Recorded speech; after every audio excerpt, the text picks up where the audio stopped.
ನಮಸ್ಕಾರ ವೀಕ್ಷಕರೇ, ನಾನು ನಿಮ್ಮ ಗಿರಿಧರ್ ಭಟ್. ನೋಡಿ, ಜಾಗದ ವಿಷಯವಾಗಿ ಜಗಳ, ಭಾಳಷ್ಟು ಸಮಸ್ಯೆ, ಭಾಳಷ್ಟು ವಿಧಾನ ವಿಚಾರಗಳು ನಮ್ಮ ಹತ್ರ ಬರ್ತಾ ಇರುತ್ತೆ. ಜಮೀನು ವಿಷಯವಾಗಿ ಭಾಳಷ್ಟು ಅದರ ಪರಿಹಾರ, ಉಪಯುಕ್ತವಾದಂಥ ವ್ಯವಸ್ಥೆಗಳನ್ನು ಮಾಡಿಕೊಟ್ಟಿದ್ದೀವಿ. ಪರಿಹಾರಗಳನ್ನು ಪಡೆದುಕೊಂಡು ಜನ ಸಂತುಷ್ಟವಾಗಿದ್ದಾರೆ. ಇರಲಿ, ಒಳ್ಳೆಯದಾಗಲಿ ಎಲ್ರಿಗೂ. ಜಾಗದಲ್ಲಿ ಜಗಳ, ಸುಮ್ಮನೆ ಏನೋ ಸರ್ವೆ ಮಾಡೋಕ್ಕೆ ಹೋದ್ರೆ ಬಂದು ಜಗಳ ಮಾಡೋದು, ಅಥವಾ ಯಾವುದಾದ್ರೂ ಒಂದು ರೀತಿಯಲ್ಲಿ ಜಗಳ ಮಾಡೋದಂದರೆ ಇದು ನಂದು ಬದು, ನನ್ನ ಮರ, ಆ ಕಡೆ ನಮಗೆ ಬರಬೇಕು, ಹೀಗೆ ಹಾಗೆ ಅಂಥೇಳಿ ಜಗಳ ಮಾಡೋದು. ಸ್ವಂತದವರೇ, ರಕ್ತ ಸಂಬಂಧಗಳಲ್ಲಿ ಭಾಳ ಇರ್ತವೆ ಅಂಥದ್ದು ವಿಷಯ. ಪಕ್ಕದ ಜಮೀನನ್ನು ಒತ್ತುವರಿ ಮಾಡೋದು, ಬೇಕಂತಲೇ ಕಲ್ಲು ಹಾಕಿದ್ರೆ ಕಲ್ಲು ಕಿತ್ತು ಹಾಕೋದು, ಅಥವಾ ಏನಾರ ಅಲ್ಲಿ ಬಂದು ನೀವೇನಾರ ಒಂದು ಶೆಡ್ ಗಿಡ್ ಕಟ್ತೀನಿ ಅಂದರೆ ನನ್ನ ಜಾಗ ನನಗೆ ಸೇರಬೇಕು. ಈ ಕಡೆ ಸರ್ವೆ ಮಾಡ್ಕೊಂಡು ಸರಿ ಮಾಡ್ಕೊಳೋದು ಇಲ್ಲ, ಈ ಕಡೆ ಜಾಗನೂ ಬಿಡಲ್ಲ, ತಮ್ಮದು ಬಿಡಲ್ಲ, ಬೇರೆಯವ್ರದ್ದು ತೊಗೊಳಲ್ಲ, ಸರ್ವೆ ಮಾಡಿ ಸರಿನೂ ಮಾಡ್ಕೊಳಲ್ಲ, ಪತ್ರದಲ್ಲೂ ತೋರಿಸಲ್ಲ, ಪತ್ರದಲ್ಲಿ ಏನಿದೆ ಅನ್ನೋದು ಅರ್ಥ ಆಗಲ್ಲ. ಇಂಥ ಒಂದು ಕುಯುಕ್ತಿ ಬೇಕಂತಲೇ ಕದನ ಮಾಡ್ಕೊಂಡು, ಕಲಹ ಮಾಡ್ಕೊಂಡು ವಿನಾಕಾರಣ ಅಲ್ಲಿ ಕುಂತಿರ್ತಾರೆ. ಸುಖ ಸುಮ್ಮನೆ ಆ ಜಾಗ ಬಿಟ್ಟು ಕದಲದೇ ಇಲ್ಲ. ಅವು ಅಲ್ಲಿಂದ ಕಲ್ಲು ಹೋದ್ರೂ ಸಾಕು, ಜೀವ ಹೋದಂಗೆ ಆಡ್ತಾ ಇರ್ತಾರೆ. ಈ ರೀತಿಯಾಗಿ ಬಹಳ ಜಗಳ ಮಾಡಲಿಕ್ಕೆ ಅವರು ಹುಟ್ಟಿರ್ತಾರೆ ಎಂಬುದಾಗಿ ನಾನು ಹೇಳ್ತಾ ಇರ್ತೀನಿ. ಇರಲಿ, ಜಮೀನು ಮೇಲೆ ಎಲ್ರಿಗೂ ಸಹ ಮೋಹ ಇರ್ತದೆ, ವಿಷಯ ಇರ್ತದೆ, ನಂದು ಅನ್ನೋದು ಒಂದು ಅಸ್ತಿತ್ವ ಇರ್ತದೆ. ಖಂಡಿತ ಅದು ಒಳ್ಳೆಯದೇ. ಹಾಗಂತೇಳಿ ಇನ್ನೊಬ್ಬರು ಜಮೀನು ಒತ್ತುವರಿ ಮಾಡೋದು, ಇನ್ನೊಬ್ರಿಗೆ ತೊಂದರೆ ಕೊಡೋದು, ಅವರ ಒಂದು ವ್ಯವಸ್ಥೆನ ಹಾಳು ಮಾಡೋದು, ಅದೆಷ್ಟರ ಮಟ್ಟಿಗೆ ಸರಿ? ಕೆಲವೊಬ್ರು ಅಂದ್ರೆ ಗುಂಪುಗಾರಿಕೆ ಮಾಡ್ಕೊಂಡು ಜಗಳಕ್ಕೆ ಮೇಲ್ಗಡೆ ಬಂದ್ಬಿಡೋದು, ಕೆಲವೊಬ್ರು ಹೆಣ್ಮಕ್ಳಿಗೆ ಬಿಟ್ಬಿಟ್ಟು ಜಗಳ ಮಾಡಿಸೋದು. ಹೀಗೆ ಆ ಜಗಳದ ಸ್ವರೂಪ ತಗೊಂಡು ಅದು ಒಂದು ರೀತಿಯಲ್ಲಿ ನಾಳೆ ಬೇರೆ ಬೇರೆ ವಿಕೋಪಕ್ಕೆ ಹೋಗ್ತಾ ಅವರವರೇ ಒಂದು ರೀತಿಯಲ್ಲಿ ಇರುಸು ಮುರುಸಾದಂಥ ಜೀವನ ಸಾಗಿಸ್ತಾ ಇರ್ತಾರೆ. ಕೆಲವೊಬ್ಬರಂತರೂ ಬಹಳ ವಿಶೇಷವಾಗಿ ಅವನ ಜಮೀನಿಗೆ ಹೋಗೋ ದಾರಿನೇ ಬಂದ್ ಮಾಡಿರ್ತಾರೆ.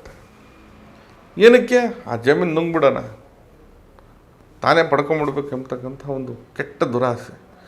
ಅದು ಯಾವುದಾದ್ರೂ ಒಬ್ಬ ಮನುಷ್ಯನಿಗೆ ಹೇಗಾದರೂ ಒಂದು ರೀತಿಯಲ್ಲಿ ತುಳಿಬೇಕು, ಆತನನ್ನು ಹೇಗಾದರೂ ಮಾಡಿ ಅವನನ್ನು ಕಟ್ಟಿ ಹಾಕಬೇಕು, ಆತ ಉದ್ಧಾರ ಆಗಬಾರ್ದು, ಏಳಿಗೆ ಆಗಬಾರ್ದು, ತಲೆ ಎತ್ತಿ ನಿಲ್ಲಬಾರ್ದು, ಬಾಳಬಾರ್ದು, ಬದುಕಬಾರ್ದು, ಆ ರೀತಿಯಲ್ಲಿ ಕೂರಿಸೋದೇ ಅವರು ಮಹತ್ವದ ಗುರಿ, ಉದ್ದೇಶ.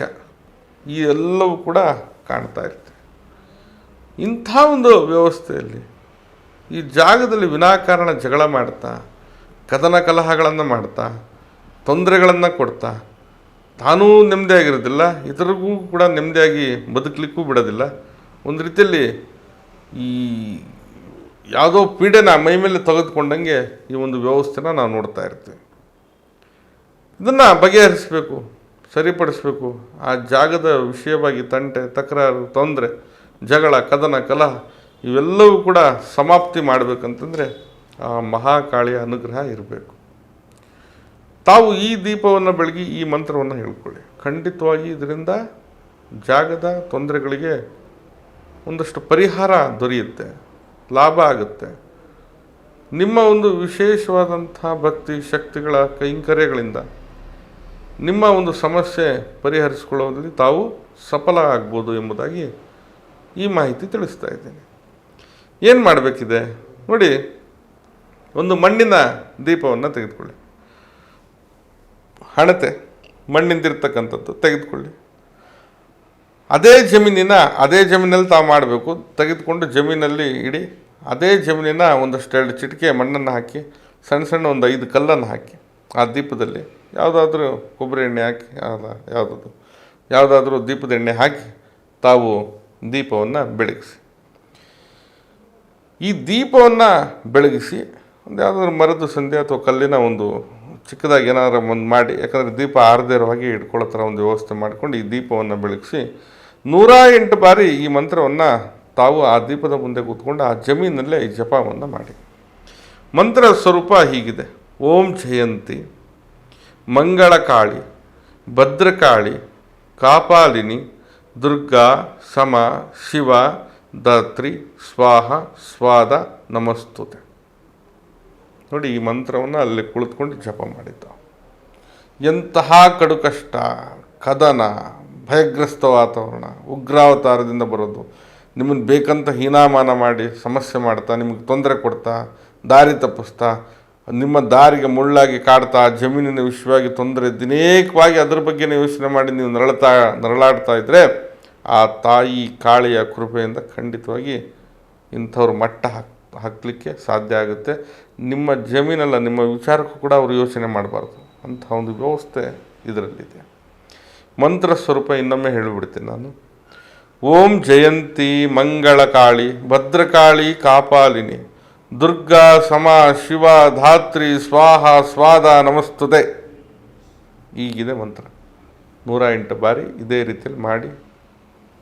ಖಂಡಿತ ಇದರಿಂದ ನಿಮ್ಮ ಜಮೀನಿನ ಸಮಸ್ಯೆ ಇತ್ಯರ್ಥವಾಗಿ ಒಂದು ಶುಭವಾಗಲಿ, ಎಲ್ಲವೂ ಕೂಡ ಒಳ್ಳೆಯದಾಗಲಿ, ಅದರಿಂದ ಬರ್ತಕ್ಕಂಥ ಫಸಲು, ಆದಾಯ, ಲಾಭ ಎಲ್ಲವೂ ಕೂಡ ನಿಮಗೆ ತಲುಪಲಿ, ಅಲ್ಲೊಂದು ಒಳ್ಳೆಯ ಸಂತೋಷದ ವಾತಾವರಣ ಕಾಣಲಿ ಎಂಬುದರ ಒಂದು ಆಶಯ ನಮ್ಮದು.